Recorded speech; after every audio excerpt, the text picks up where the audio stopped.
Hello everyone, Jason Fella here, and thank you for joining my humble series, The Joy of Digital Painting, and coming back for another episode.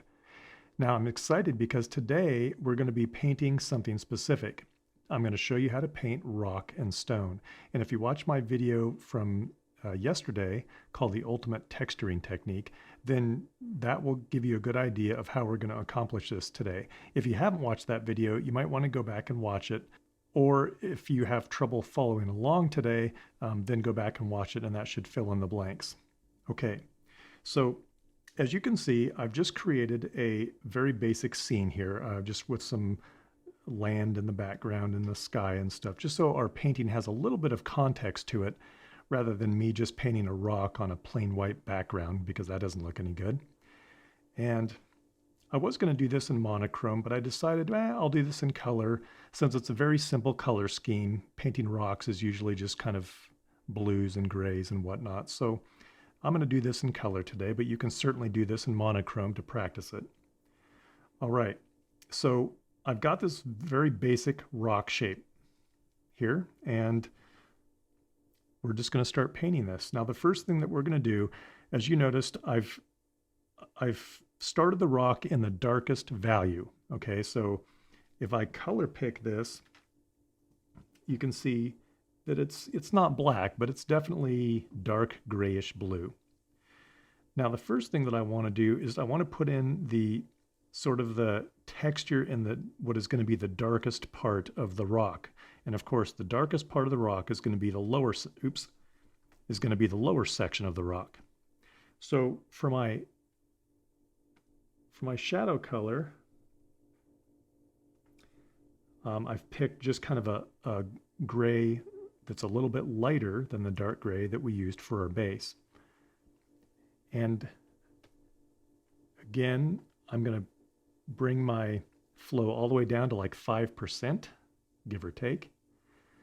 And I'm going to go ahead and lock the transparent pixels. I think most painting programs have this, but if they don't, or if you're not familiar with it, here's what it is.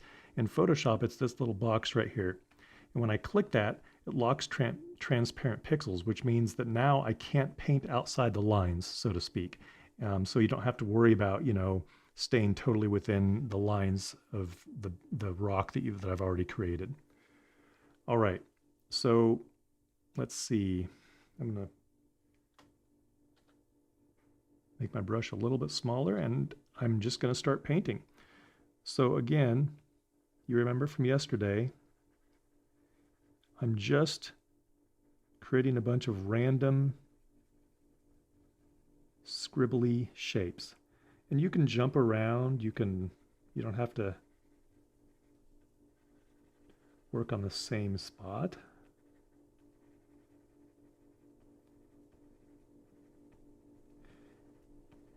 So you can either do the scribbling technique that I showed you in the previous video, or you can create just little random shapes.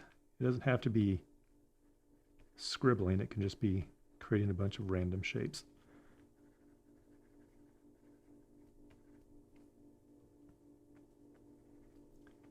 Okay, something like that. So we've got our shadow texture done.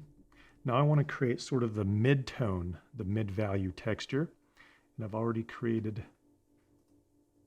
color here, so you can see we're, right around the middle of the range. And you can see that all the colors that I've picked are basically just slightly towards the blue. They're pretty desaturated, but they're slightly into the blue hue. Okay, so now I'm going to start painting in my mid value.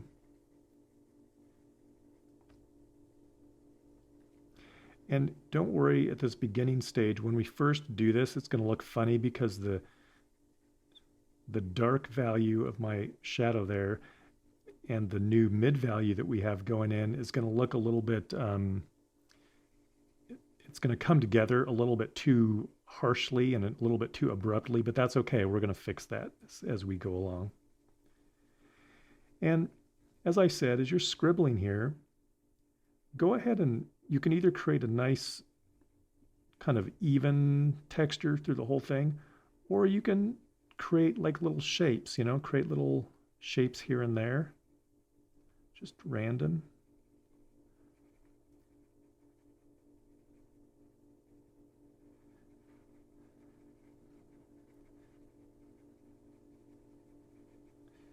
So I'm just scribbling, that's all there is to it.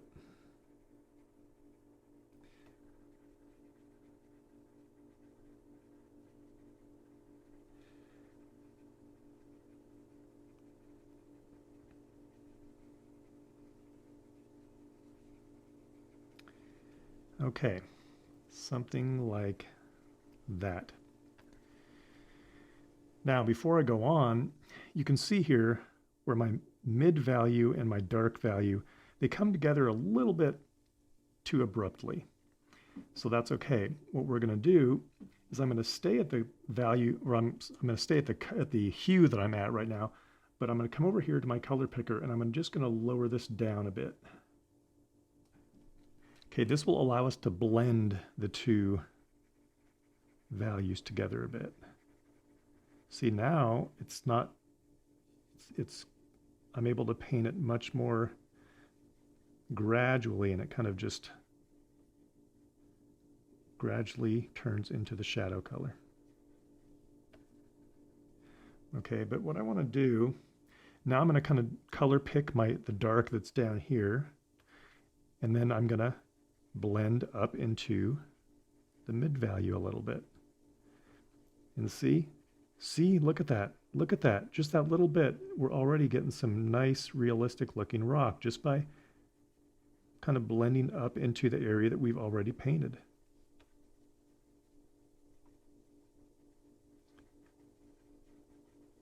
See? Piece of cake.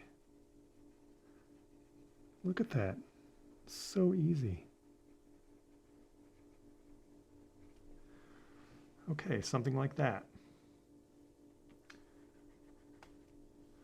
All right, so it looks pretty good.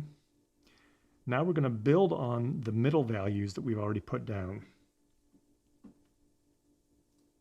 So I think before I go to my highlight, because you see this is going to be a pretty big jump between this and that.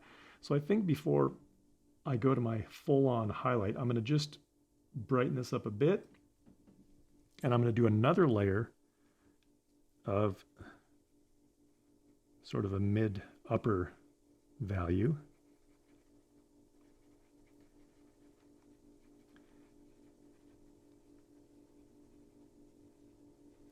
And you don't have to go over every inch of what you've already painted. You can just go over part of it. You can leave certain parts untouched so that it looks like the light is hitting it, differently.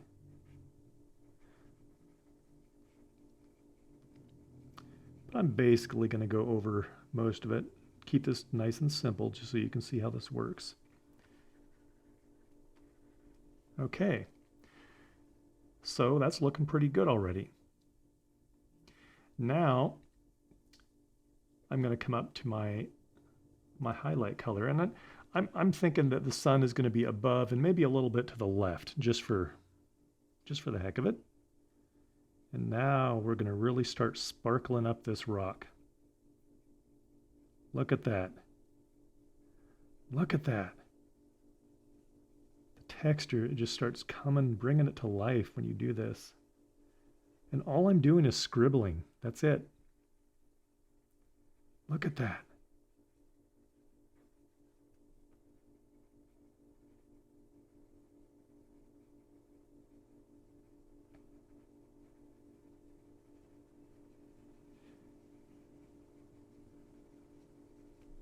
Look at that. Awesome. All right. Okay, something like that.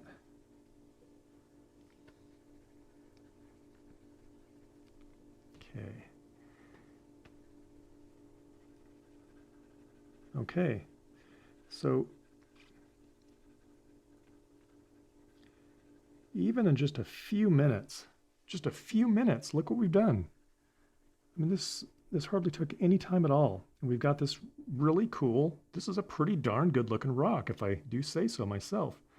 Now, we could stop here if we wanted, and it would be perfectly fine. This is a perfectly good looking rock, but we don't want to stop with perfectly good looking. We want a great rock. I'm one of these people who kind of obsesses. You know, the expression, something is only strong as its weakest link. Well, I kind of believe that for my paintings. I don't want anybody to look at any part of the painting and say, oh man, you know, this painting is great except for that rock or except for that mountain or whatever it is. So I always try to really, you know, bring my A game for every single part of the painting. So if we wanted to stop here, we could, but let me just show you a little something. Remember in the previous video where I told you that you don't have to necessarily work from dark, medium to light, and that's it. You can move around, jump around. You can do, like we've already done a couple of different mid values. We've done the shadow and we've done the highlight. But now look what I'm going to do. I've color picked my shadow color. Now I'm going to come back over certain parts of this again and watch now. Watch as I create even more texture. This is really, you're going to be amazed. Look at this. I'm creating little cracks and crevices, little pits. If you see, you can see shapes that I've already created by accident, just by scribbling. You can just accent them a little bit. You know, just fill them in a little bit. Or create a new crack. Look at that. Look at that. Okay, and just by kind of messing around a little bit and creating little cracks and everything, look at that. You can really make this thing look realistic. Okay, something like that. God, could we be done already? I think we are. Okay.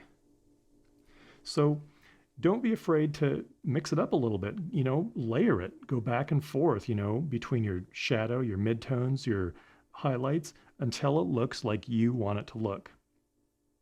Okay, and so I think this is a pretty darn decent looking rock. I'm just gonna do a few more things here. Well, I think that's a pretty good looking rock. I guess we're done for today. So I hope you enjoyed this lesson. This is a really, really simple, quick, easy way to paint rock and stone. And we're going to come back later in the series and of course, deal with this subject even more. But for now, just play around with what we did here today. And I'll see you in the next lesson. I think in the next lesson, we're going to cover how to paint grass. I was going to make this a two-part lesson, but I think I'll just do this for now, and then I think the next lesson is going to be how to paint grass. So stick around for that because it's a really, really simple, easy way to paint grass. And we're going to be doing something a little different and new. I'm going to show you how to create your first custom brush. So come back for the next lesson. I hope to see you there, and I'll talk to you soon.